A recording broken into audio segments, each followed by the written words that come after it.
بسم اللہ الرحمن الرحیم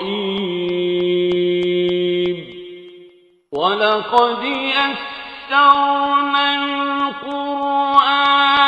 لِلذِّكْرِ فَهَلْ مِن مُدَّكِرٍ۔ السلام علیکم ورحمۃ اللہ۔ الحمدللہ وکفیٰ وسلام علی عبادہ الذین اصطفیٰ، اما بعد فاعوذ باللہ من الشیطان الرجیم، بسم اللہ الرحمن الرحیم۔ ما کان لنبی ان یکون له اسریٰ حتی یسخن فی الارض تریدون عرض الدنیا واللہ یرید الآخرہ واللہ عزیز حکیم۔ سورہ انفال کی آیت 67۔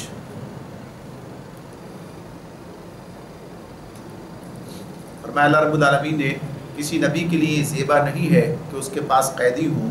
جب تک کہ وہ زمین میں دشمنوں کو اچھی طرح کچل نہ دے۔ تم لوگ دنیا کے فائدے چاہتے ہو، حالانکہ اللہ کے پیش نظر آخرت ہے اور اللہ غالب و حکیم ہے۔ لولا کتاب من اللہ سبق لمسکم فیما اخذتم عذاب عظیم فکلوا مما غنمتم حلالا طیبا واتقوا اللہ ان اللہ غفور رحیم۔ اگر اللہ کا نوشتہ پہلے نہ لکھا جا چکا ہوتا تو جو کچھ تم لوگوں نے لیا ہے اس کی پاداش میں تم کو بڑی سزا دی جاتی۔ بس جو کچھ تم نے مال حاصل کیا ہے اسے کھاؤ کہ وہ حلال اور پاک ہے، اور اللہ سے ڈرتے رہو، یقیناً اللہ درگزر کرنے والا اور رحم فرمانے والا ہے۔ ان تین آیات میں ایک خاص بات کی طرف اشارہ ہے غزوہ بدر سے متعلق ہی، کہ غزوہ بدر میں اہل ایمان نے جو مال غنیمت حاصل کیا ایک طرف وہ، اور دوسری طرف جو قیدی انہوں نے پکڑے، جن لوگوں کو قیدی بنایا، تو اس حوالے سے یہ گفتگو ہے، یہ بات ہے جو اس موقع پر بیان کی گئی ہے کہ یہ جو کام کیا گیا اس کی کتنی گنجائش تھی اور اس کام سے پہلے کیا کام کرنا چاہیے تھا۔ اس آیت کے حوالے سے کئی باتیں مفسرین نے الگ الگ اس کے بارے میں لکھی ہیں۔ پہلی بات تو یہ سامنے آتی ہے کہ جس وقت قیدی گرفتار ہوئے 70 مشرکین، اور بلکہ مشرکین کے بھی سردار یعنی بڑے لوگ ان کے گرفتار ہوئے تھے۔ نبی اکرم صلی اللہ علیہ وآلہ وسلم نے مشورہ کیا کہ ان کے بارے میں کیا کیا جائے۔ اس موقع پر حضرت ابوبکر صدیق رضی اللہ تعالیٰ نے یہ رائے دی کہ انہیں فدیہ لے کر چھوڑ دیا جائے، اور حضرت عمر رضی اللہ تعالیٰ عنہ کی رائے یہ تھی کہ انہیں قتل کر دیا جائے، بلکہ اس سے بھی زیادہ سختی کے ساتھ انہوں نے بات کی تھی اور یہ کہا تھا کہ جس کا جو آدمی ہو، جس کا کوئی رشتہ دار ہو، اسی کے حوالے کیا جائے، وہ اسے قتل کرے۔ تو یہ دو رائے نبی اکرم صلی اللہ علیہ وسلم کے سامنے آئیں، تو اس پر آپ نے حضرت ابوبکر صدیق رضی اللہ تعالیٰ عنہ کی رائے کو قبول کر لیا، یعنی فدیہ دے کر آزاد کرنا آپ نے طے کر لیا۔ تو اس حوالے سے یہ بات کہ یہ جو بات طے کی گئی ہے کہ انہیں جو ہے فدیہ لے لیا جائے، اس کے حوالے سے بہت سی باتیں کہ جب دو رائے تھیں تو ان میں سے کوئی ایک رائے قبول کرنے کی بات تھی، اور جب یہ مشورہ ہوا تھا تو آپ دونوں میں سے ایک رائے قبول کرنے کی بات کر رہے تھے،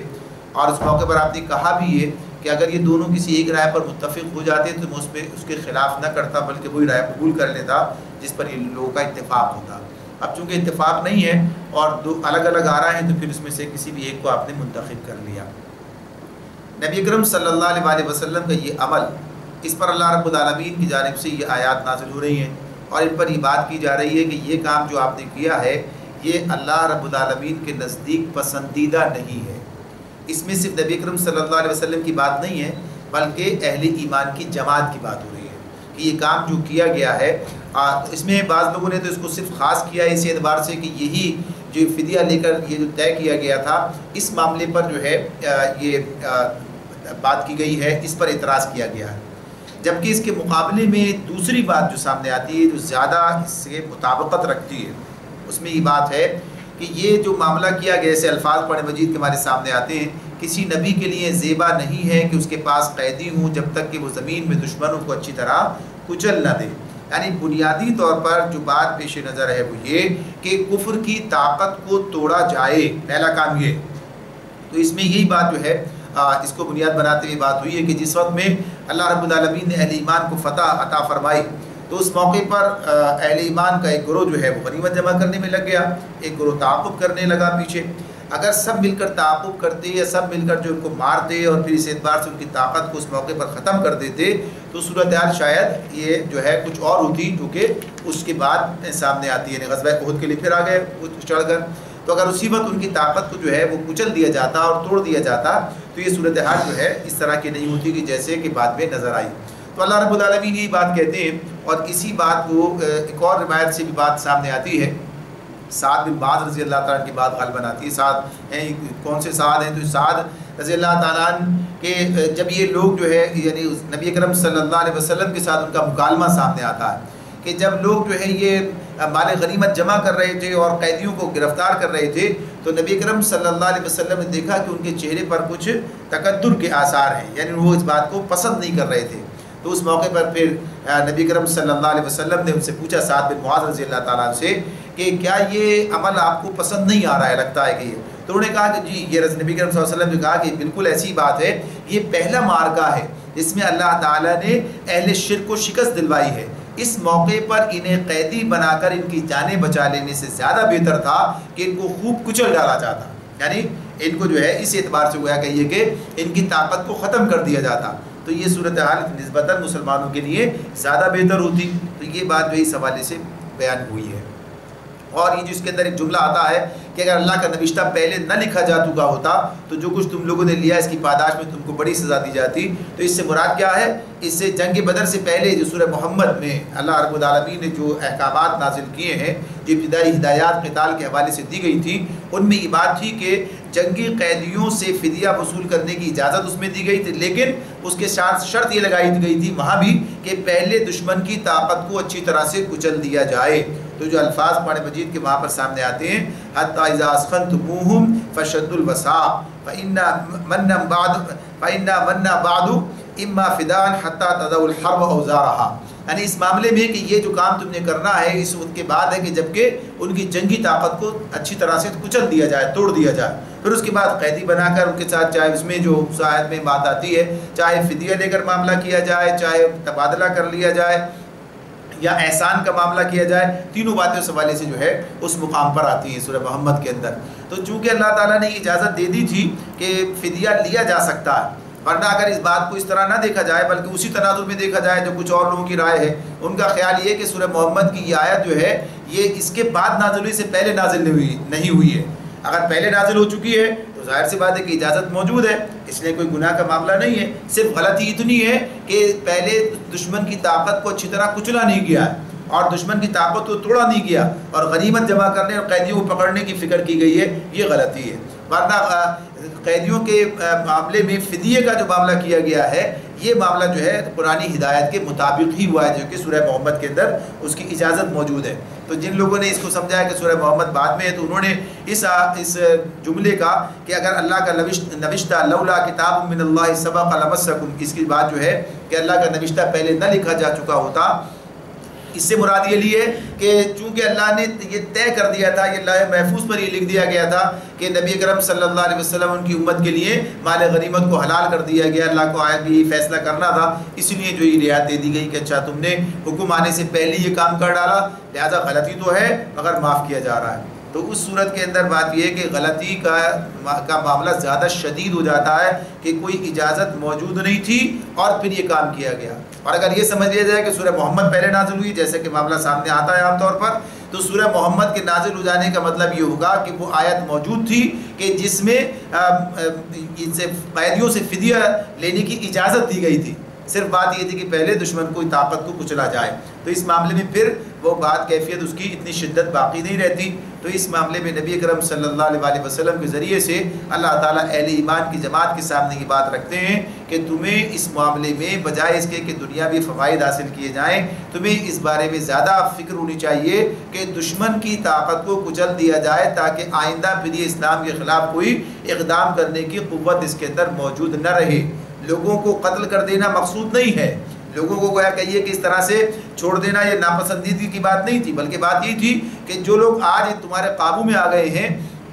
اگر انہیں تم نے چھوڑ دیا تو یہ پھر سے جو ہے تمہارے خلاف کھڑے ہو جائیں گے اور طاقت جمع کر کے پھر سے تمہارے خلاف ریشہ دبانی کریں گے. اور جیسا کہ معاملہ ہوا بھی سامنے بھی آیا کہ غزوہ احد جو ہے پھر 1 سال کے بعد ہی اس کے 1 سال کے بعد ہی برپا ہوئی، رونما ہوئی، تو اس میں اللہ رب العالمین نے یہ بات بتائی ہے۔ تو پیش نظر یہی ہے کہ پہلے کفر کی طاقت کو توڑا جائے، یہ اصل معاملہ ہے۔ اگر وہ طاقت ٹوٹ جائے تو پھر اس کے بعد کوئی بھی معاملہ کرنے کے لیے پھر اجازت دی گئی۔ تو اسی میں پھر اللہ تعالیٰ یہ بات بھی کہتے ہیں ٹھیک ہے جو ہو گیا، یہ توجہ دلا دی گئی، حکم واضح کر دیا گیا۔ چونکہ غزوہ بدر پہلا معرکہ ہے، اس لیے یہ بات اپنی جگہ ہے کہ غلطیوں کا امکان موجود ہے۔ ظاہر جو کام ابھی کیا نہیں ہے، ابھی پہلی مرتبہ کرنے چلے ہیں، اور پہلی مرتبہ کرنے کے بعد کچھ اس کے جو نتائج سامنے آ رہے ہیں تو اس میں بہت سی چیزیں ایسی ہیں کہ جو پہلے سے رائج تھی اسے استعمال کر اس پر عمل کر لیا گیا، یا جو سمجھ میں آئی بات کیا گیا۔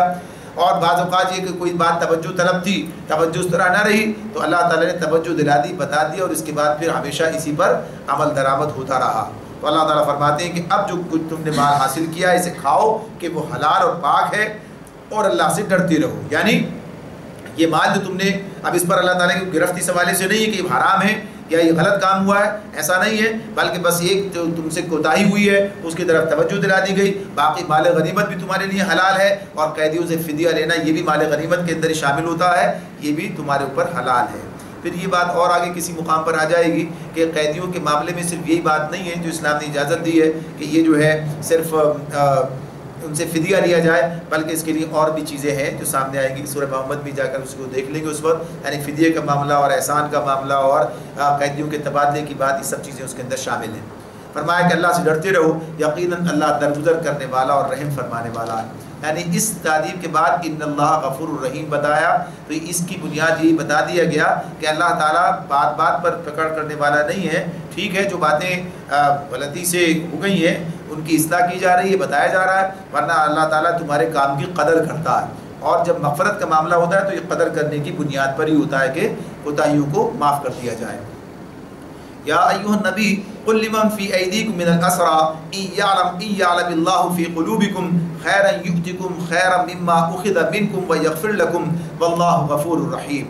اے نبی تم لوگوں کے قبضے میں جو قیدی ہیں ان سے کہو کہ اگر اللہ کو معلوم ہوا کہ تمہارے دلوں میں کچھ خیر ہے تو وہ تمہیں اس سے بڑھ چڑھ کر دے گا جو تم سے لیا گیا ہے، اور تمہاری خطائیں معاف کر دے گا، اللہ درگزر کرنے والا اور رحم فرمانے والا ہے۔ یعنی یہ بات ساتھ ساتھ چل رہی ہے برابر، پیچھے بھی یہ بات گزر چکی ہے، اب دوبارہ بھی اللہ تعالیٰ یہ بات بیان کر رہے ہیں کہ جن لوگوں نے یہ جرم کیا ہے، جن کے جرم کی ایک سزا انہیں اس وقت مل بھی گئی ہے کہ یہ پکڑے گئے، اور پکڑے جانے کے بعد اب جو ان سے فدیہ لیا گیا، فدیہ لے کے انہیں چھوڑا جا رہا ہے، تو گویا مال جا رہا ہے، نقصان ہو رہا ہے اس معاملے میں۔ تو اس حوالے سے یہ بات ہے کہ اگر تم نے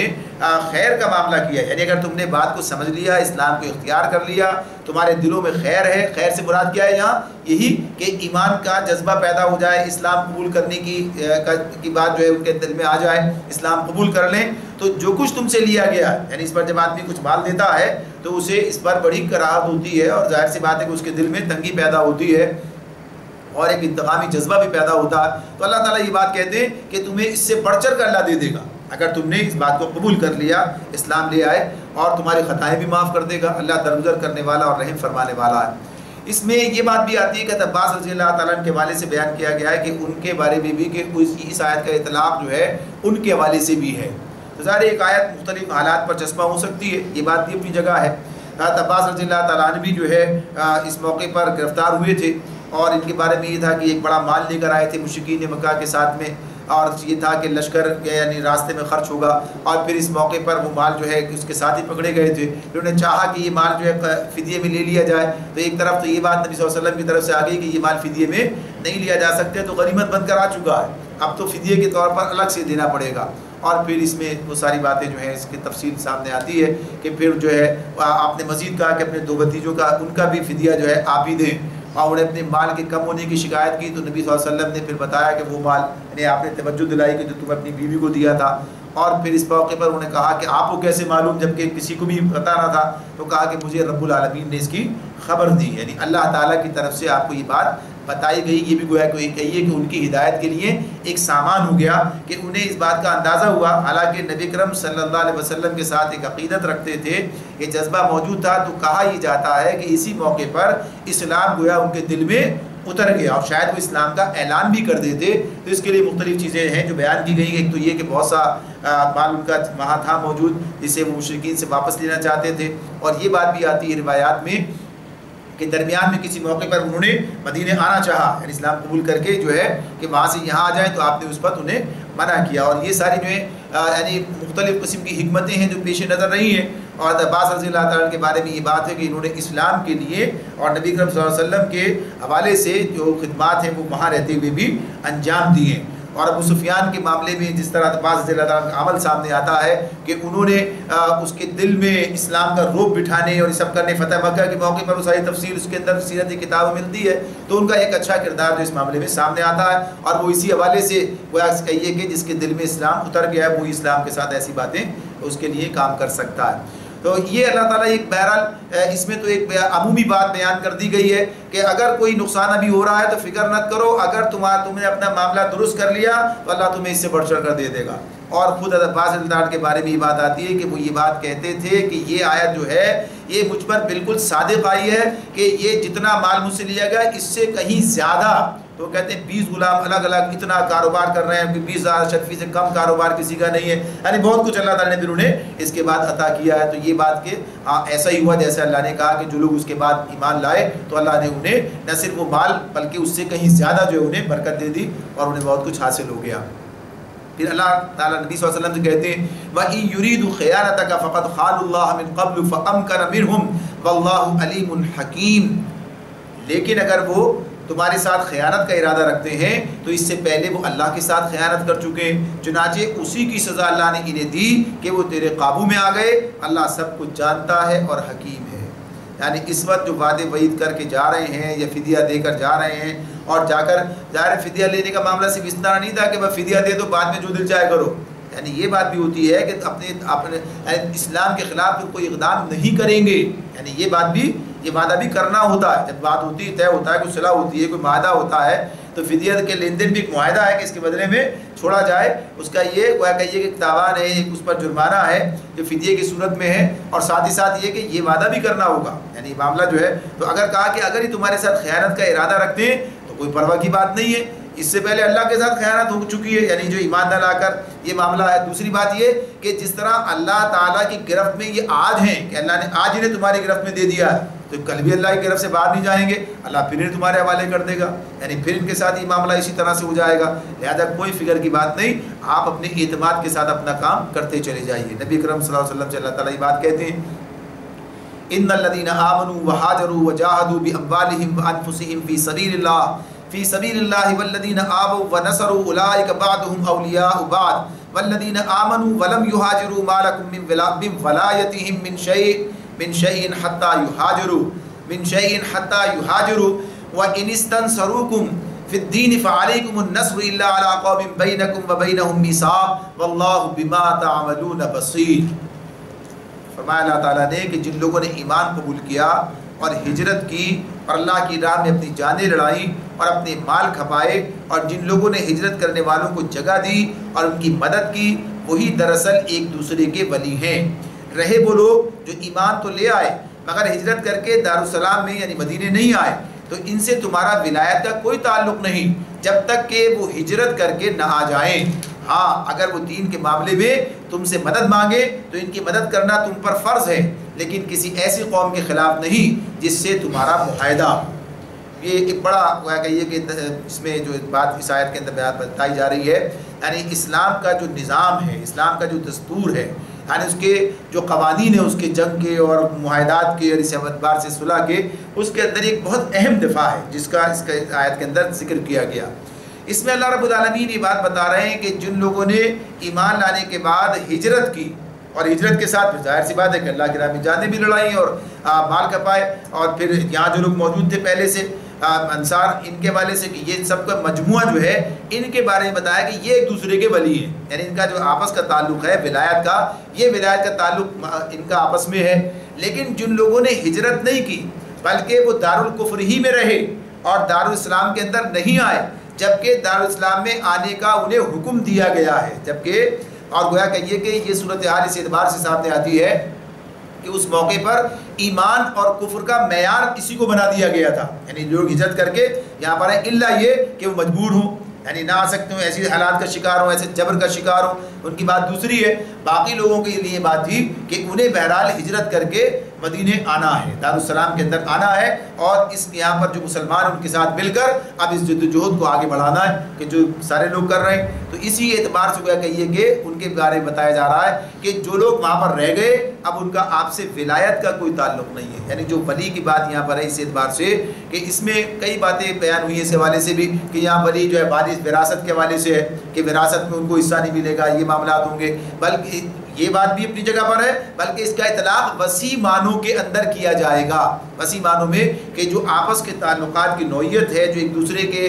پشتیبان ہیں، ایک دوسرے کی مدد کرنے کی بات ہے، ایک دوسرے کے ساتھ دینے کی بات ہے، اور اس حوالے سے جو قرابت اور سرپرستی اور اس کے تمام جتنے مفہومات ہیں ان سب کے لیے حمایت، نصرت، مددگاری، یہ سب جو ہے اس ولی کے اس کے اندر موجود ہیں۔ تو جو دارالسلام کے شہری ہیں، جو ان کا آپس کا تعلق ہے، وہ تعلق ان لوگوں سے نہیں ہوگا جو کہ دارالکفر میں رہ گئے اور دارالاسلام میں آنے کے لیے تیار نہ ہوئے، ان کے بارے میں یہ بات ہے۔ تو ان کو اس رشتے سے گویا کہیے کہ خارج کر دیا گیا۔ اس عدم ولایت کے جو نتائج ہیں وہ بڑے وسعت رکھتے ہیں اپنے اندر،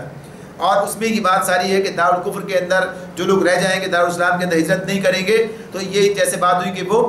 یہ جو ہے وراثت میں بھی ایک دوسرے کے حقدار نہیں ہو سکتے۔ اسی طرح سے کوئی اسلامی ریاست کسی ایسے شخص کو اپنے یہاں ذمہ داری کا منصب نہیں دے سکتی جس نے دارالکفر کے ساتھ جو ہے اپنے تعلق کو نہ توڑا ہو، یعنی اسے جو آج کے زمانے میں شہریت کے تعلق کی بات ہوتی ہے برقرار رکھا ہے تو اسے یہ نہیں دیا جا سکتا ہے۔ اچھا، یہاں پر یہ بات بھی واضح رہنی چاہیے کہ یہ بات اس وقت کی ہو رہی ہے جبکہ نبی اکرم صلی اللہ علیہ وآلہ وسلم نے اس کا حکم دے رکھا تھا۔ جب یہ بات جب مکہ فتح ہو گیا تو اس کے بعد آپ نے کہا کہ اب ہجرت کی ضرورت باقی نہیں رہی ہے، اب ہجرت کی ضرورت اس طرح سے جیسے کہ پہلے احکامات تھے، اور یہ گویا کہ اسلام کا ایک معیار بن کر سامنے آ رہی تھی بات کہ ہجرت جو نہیں کر رہا ہے تو اس کے اسلام پر ہی گویا کہ یہ کہ شک ہے، اس کے اسلام پر ہی سوالیہ نشان لگا ہوا ہے۔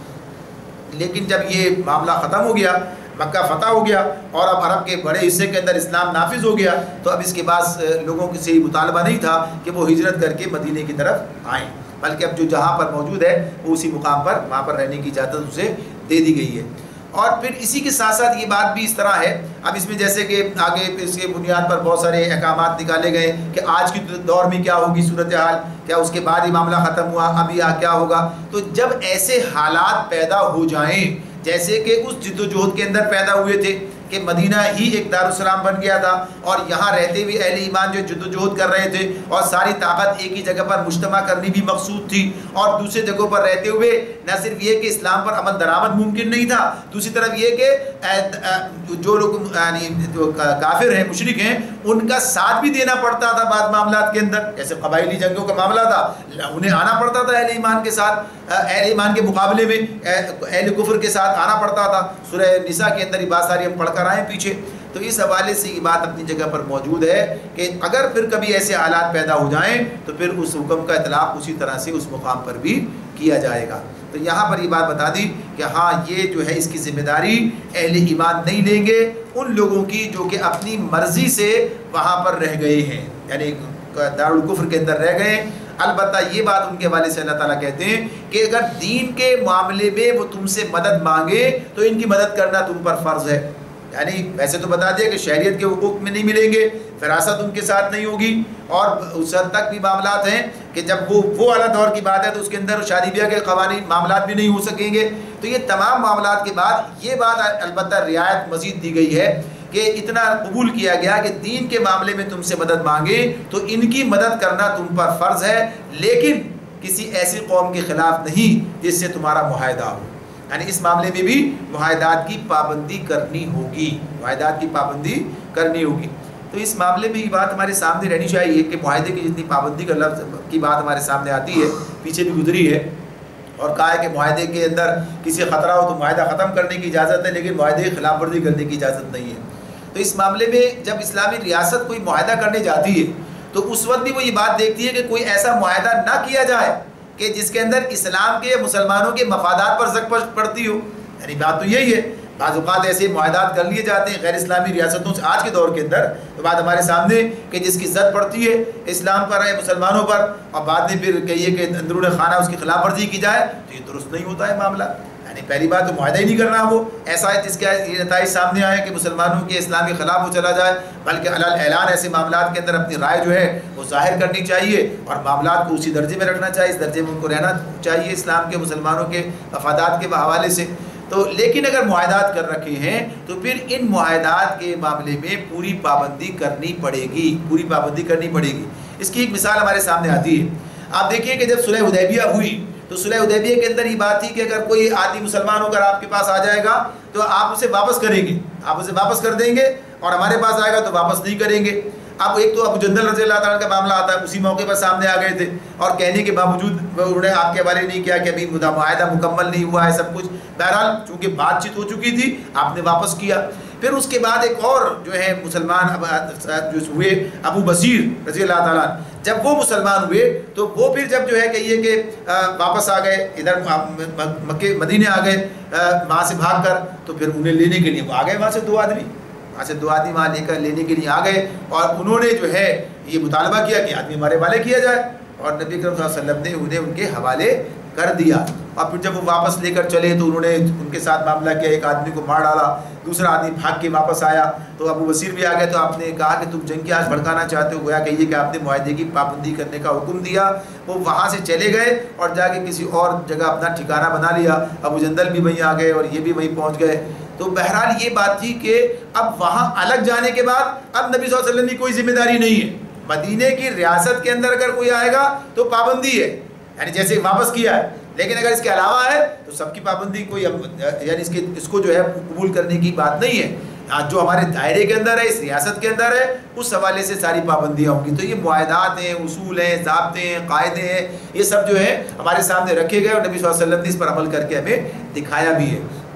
تو یہاں پر یہ بات کہہ دی گئی کہ بہرحال دین کے معاملے میں مدد کی جائے گی، مگر معاہد یعنی جس کے ساتھ معاہدہ ہو اس قوم کے خلاف نہیں ہوگی، یعنی اس کی پابندی کی جائے گی جتنا معاہدے کی شرائط ہیں۔ آگے فرمایا والذین کفروا، جو کچھ تم کرتے واللہ بما تعملون بصیر، جو کچھ تم کرتے ہو اللہ اسے دیکھتا ہے۔ والذین کفروا بعضهم اولیاء بعض الا تفعلوه تکن فتنة فی الارض وفساد کبیر، جو کچھ تم کرتے ہو اللہ اسے دیکھتا ہے۔ جو لوگ منکر حق ہیں وہ ایک دوسرے کی حمایت کرتے ہیں، اگر تم یہ نہ کرو گے تو زمین میں فتنہ اور بڑا فساد برپا ہوگا۔ اب یہ جو بات اس آیت کے اندر کی جا رہی ہے کہ یہ جو منکر حق ہیں وہ ایک دوسرے کی حمایت کرتے ہیں، اگر تم یہ نہ کرو گے تو زمین میں فتنہ اور بڑا فساد برپا ہوگا۔ اگر ان دونوں کو الگ الگ کر دیا جملوں کو، یعنی اس اعتبار سے تو ایک دوسرا نتیجہ نکلتا ہے، ملا کے دیکھا جائے اور قریب کے حالات میں دیکھا جائے تو دوسرا نتیجہ نکل آتا ہے۔ یعنی مطلب اس کا پچھلی والی آیت کے ساتھ ملائیں تو اس کا مطلب یہ ہوگا کہ دین کے معاملے میں جو مدد مانگی جا رہی ہے اگر یہ نہ کرو گے تو پھر زمین میں فتنہ اور فساد پیدا ہوگا، جبکہ کافر ایک دوسرے کی مدد کر رہے ہوتے ہیں، حمایت کر رہے ہوتے ہیں، اپنے جو بھی کچھ ان کا دین باطل ہے اس کے معاملے میں کر رہے ہوتے ہیں، تو تمہیں کرنی چاہیے۔ یا اگر اس کا اطلاق پوری، چونکہ سورہ انفال کی آخری آیات ہیں،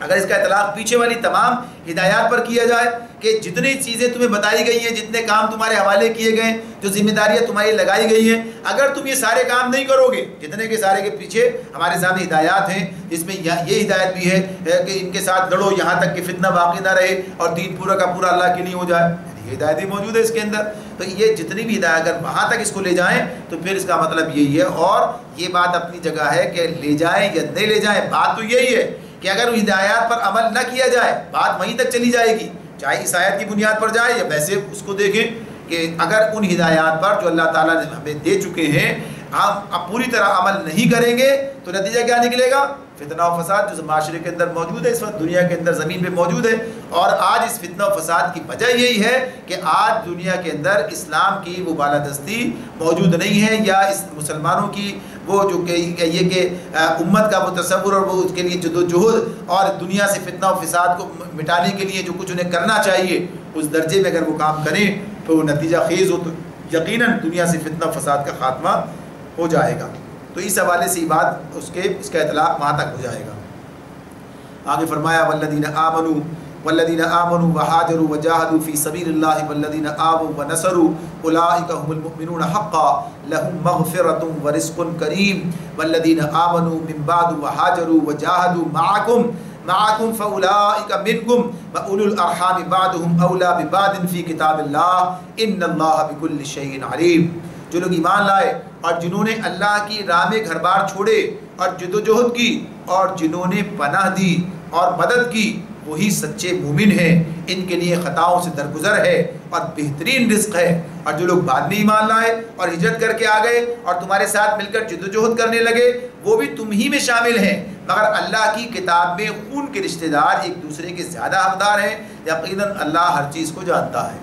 یعنی یہاں پھر اسی بات کو دہرا دیا گیا ہے کہ بہرحال کہ جو لوگ ایمان لائے اور پھر ایمان لانے کے تقاضے ہیں، یہ ایمان لانے کے بعد راہ میں گھر بار چھوڑے اور جدوجہد کی اور جنہوں نے پناہ دی وہی سچے مومن ہیں۔ اب یہ بات کہ یہ اس طرح سے اب جو بھی ایمان لائے وہ گھر بار چھوڑ کے نکلے، یعنی اس معاملے میں یہ مطالبہ تو نہیں ہے اس اعتبار سے، بلکہ یہ ایمان کے تقاضے کے طور پر جب یہ مطالبہ سامنے آ گیا تو یہ کام کیا۔ یعنی جب یہ مطالبہ سامنے آ گیا، جب اس جدوجہد کے اندر یہ مرحلہ آ گیا کہ گھر بار چھوڑ دیں تو گھر بار چھوڑ دیے۔ یعنی جدوجہد کی اس معاملے 13 سال تک مسلمان مکے کے اندر رہے، تو مکے کے اندر جو جدوجہد ہے اس کی نوعیت دوسری ہے۔ یعنی وہاں کچھ لوگوں نے ہجرت افشا کی ہے وہاں پر، لیکن باقی لوگ جو ہیں جو وہاں موجود رہے وہ وہاں موجود رہے، اور نہ کوئی ابھی کسی کے ساتھ مقابلہ تھا اور نہ کوئی اس کے اندر کسی قسم کی لڑائی کا معاملہ تھا۔ بہرحال وہ بھی ایک دور تھا، لیکن جب دور تبدیل ہوا، حالات تبدیل ہوئے اور اب نوعیت اس حوالے سے اس میں یہ مرحلہ سامنے آ گیا کہ اب گھر بار چھوڑنے کا حکم مل گیا، ہجرت کے حکم آ گیا، اور پھر اس کے بعد جو ہے ایک مسلح کشمکش کا دور بھی آ گیا۔ تو اب یہ سارے ایمان کے تقاضے بن کر سامنے آ گئے۔ تو جس دور کے اندر جو چیز سامنے آ جائے گی، یعنی جس جدوجہد جس مرحلے میں ہوگی اس مرحلے کے حوالے سے کوشش کرنا ہر مسلمان کی ذمہ داری بنے گی، اور جو اس موجود مرحلے کو گویا کہیے کہ متعین کر پانے کے بعد اس پر عمل کرے گا وہی اللہ کے نزدیک جو ہے قابل قبول ایمان والا ہوگا، اور جو اس مرحلے کو نظر انداز کر دے، پرواہ نہ کرے، چھوڑ دے۔ یعنی آج جو ہے مرحلہ کوئی اور ہے، آدمی کسی اور پیچھے والے مرحلے کے اوپر اپنے آپ کو رکھنا چاہتا ہو اور اس کے لیے تیار نہ ہو تو بات نہیں بنے گی۔ بات کے لیے سورۃ توبہ آگے آ رہی ہے، اس میں اور زیادہ وضاحت کے ساتھ انہی باتوں کو بیان کیا گیا ہے کہ جب جو مرحلہ ہے اس مرحلے کو پورا کرنا یہ اہل ایمان کی ذمہ داری ہے۔ اللہ تعالیٰ کی طرف سے یہ بات جو ہے طے کر دی گئی ہے۔ علامہ اقبال نے اس بات کو اسی طرح سے کہا تھا، یہ مصرع لکھ دیا کہ شوخ نے محراب مسجد پر یہ نادا گر گئے سجدے میں جب وقت قیام آیا۔ تو جب وقت قیام ہے تو قیام ہی کرنا ہے، اور جب سجدے کا وقت ہے تو سجدہ ہی کرنا ہے۔ یعنی دونوں کے اپنے اپنے مقام ہیں، حالانکہ سجدہ جو ہے زیادہ اللہ سے قربت کی علامت ہے، مگر جب وقت قیام کی بات ہے تو وقت قیام ہی ہوگا، اس وقت قیام ہی کرنا ہوگا۔ تو اس اعتبار سے یہ سارے مرحلے جب جو آئے سامنے انہوں نے اس کے اوپر لبیک کا اور کام کیا، اور اسی طرح جن لوگوں نے ان کو مدد کی، یعنی ان کو پناہ دی، مدد کی، ان کے ساتھ مل کر جو ہے جدوجہد کی، اللہ نے ان کے ایمان کا سرٹیفکیٹ ان کو جاری کر دیا، ان کے ایمان کی حقانیت کی گواہی خود اللہ نے دی۔ اولئک هم المؤمنون حقا لهم مغفرۃ ورزق کریم، یعنی مغفرت بھی ہے، ان کے تمام گناہوں کی معافی کا اعلان ہو گیا، اور بہترین رزق کریم، تو یہ رزق کریم دنیا میں بھی ہے اور آخرت کے اندر بھی، یعنی عزت کی روزی، بہترین رزق، یعنی جس میں آدمی کو بڑے اس کے ساتھ تکریم کے ساتھ جو ہے اسے وہ کچھ دیا جائے جو اللہ کی طرف سے اس کے لیے مقدر ہے۔ تو یہ اللہ تعالیٰ نے جنت کے اندر بھی جب ان کا استقبال ہوگا اور بڑی عزت کے ساتھ، بڑی تکریم کے ساتھ، رزق کریم کی بات جنت کے والے سے آتی ہے، اور پھر دنیا میں بھی اللہ رب العالمین نے جو عزت دی ہے اس کی کوئی مثال ہمیں نہیں ملتی۔ آگے فرما دیا یہ جو بات کہی کہ جو لوگ بعد میں ایمان لائے، ہجرت کر کے آ گئے اور تمہارے ساتھ مل کر جدوجہد کرنے لگے وہ بھی تمہیں میں شامل ہیں، یعنی جو آتا جائے گا اسی گروہ کے اندر شامل ہوتا جائے گا۔ البتہ یہ بات اپنی جگہ رہے گی کہ جو جس مرحلے میں آئے گا اس کا شمار اسی مرحلے میں ہوگا، جیسے کہ سورہ حدید پڑھیں گے تو بات آئے گی سامنے، جو لوگ فتح سے پہلے آئے ان کا مقام کچھ اور ہے، جو فتح کے بعد آئے ان کا مقام کچھ اور ہے۔ دونوں کے لیے اللہ تعالیٰ نے خیر کا وعدہ کر رکھا ہے، اور دونوں کے لیے بھلائی ہے، دونوں کے لیے درجات ہیں، مگر درجات میں بہت فرق ہے۔ جو لوگ اس دور کے اندر آئے جو کشمکش کا دور ہے، اور جو جدوجہد کا دور ہے، جو جان لڑانے کا دور ہے، اس کی بات الگ ہے، اور جو پھر اس کامیابی کے بعد آئے تو ان کی نوعیت جو ہے درجات کے اعتبار سے ان کے برابر نہیں ہے۔ آگے فرما دیا اللہ کی کتاب میں خون کے رشتہ دار ایک دوسرے کے زیادہ حقدار ہیں، یقیناً اللہ ہر چیز کو جانتا ہے۔ یعنی اس سے مراد یہ ہے کہ نبی کرم صلی اللہ علیہ وسلم نے مکے سے مدینے آ جانے کے بعد مہاجرین کے مسئلے کو اس طرح حل فرمایا تھا کہ ایک مہاجر کو ایک انصاری کا بھائی بنا دیا تھا۔ یعنی مکے کے سے آنے والے جو لوگ تھے تو مدینے کے جو رہنے والے لوگ تھے ان میں سے ایک کے ساتھ ایک کو ملا کر ان کے ساتھ درمیان بھائی چارہ قائم کیا، اس کو مواخات کہا گیا، یعنی مواخات، یہ بھائی بنا دیے گئے۔ اور اس میں ایسی بہترین مثالیں لوگوں نے قائم کی، یعنی اس مواخات کی، اس بھائی چارے کی جو ہے جو مثالیں سامنے آتی ہیں کہ ایسی بھی کوئی مثال ہمیں تاریخ میں نہیں ملتی، اس طرح لوگوں نے اپنے بھائیوں کے ساتھ ایثار کیا، ایثار کرنے والوں نے ایثار کیا، اور جو لوگوں نے خودداری کا اپنے مظاہرہ کرنا تھا، یعنی کہ چلو ٹھیک ہے مل رہا ہے مفت میں تو سب کچھ لے لیا جائے، ایسا نہیں کہ بلکہ انہوں نے بڑی خودداری کا مظاہرہ کیا اور ان پر بوجھ بننے سے گریز کیا، لیکن بہرحال ایک دوسرے کی مدد کے سہارے سے وہ کہیے کہ وہ لوگ بھی اپنے پیروں پر کھڑے ہوئے۔ تو یہاں پر یہ بات بتائی جا رہی ہے کہ وہ مواخات کی ایک حیثیت اپنی جگہ پر ہے، لیکن یہ جو وراثت کے معاملات ہیں اس میں خونی رشتہ دار جو ہیں وہ آپس میں اقدار ہوں گے، تو وراثت کی بات ہوئی یہاں پر۔ اسی لیے کچھ لوگوں نے جو پیچھے بات ہو رہی تھی کہ جو لوگ ہجرت کر کے نہیں آئے تو وراثت ولی کی بات، تو وراثت کی طرف چلے گئے کہ ان کے لیے وراثت میں حصہ نہیں ہوگا، تو یہاں پر یعنی وہ اگر حقیقی وارث بھی ہو ایک دوسرے کے تو ایمان اور کفر کے معاملے میں ایک تو ختم ہو جاتا ہے تو کافر ہو، لیکن اگر وہ مسلمان بھی ہے مگر دارالکفر سے ہجرت کر کے دارالاسلام میں نہیں آیا تو اس اعتبار سے گویا کہیے کہ اس کا یہ حق ثابت ہو گیا۔ تو یہاں پر اللہ تعالیٰ یہ بات بتا رہے ہیں کہ جو لوگ یہاں پر موجود ہیں مسلمان، لیکن مواخات کے نتیجے میں باقی سب چیزیں انہیں حاصل ہو رہی ہیں، لیکن وراثت کے معاملے میں ان کے حقوق انہی لوگوں کے ہیں جن کو اللہ نے وارث قرار دے دیا ہے، اور اس کی تفصیل سورہ نساء میں ہم پڑھ کر آئے ہیں۔ یقیناً اللہ ہر چیز کو جانتا ہے، اس پر سورہ انفال مکمل ہو جاتی ہے۔ اللہ رب العالمین ہمیں اسے سمجھنے اور اس پر عمل کرنے کی توفیق عطا فرمائے۔ وآخر دعوانا ان الحمد للہ رب العالمین۔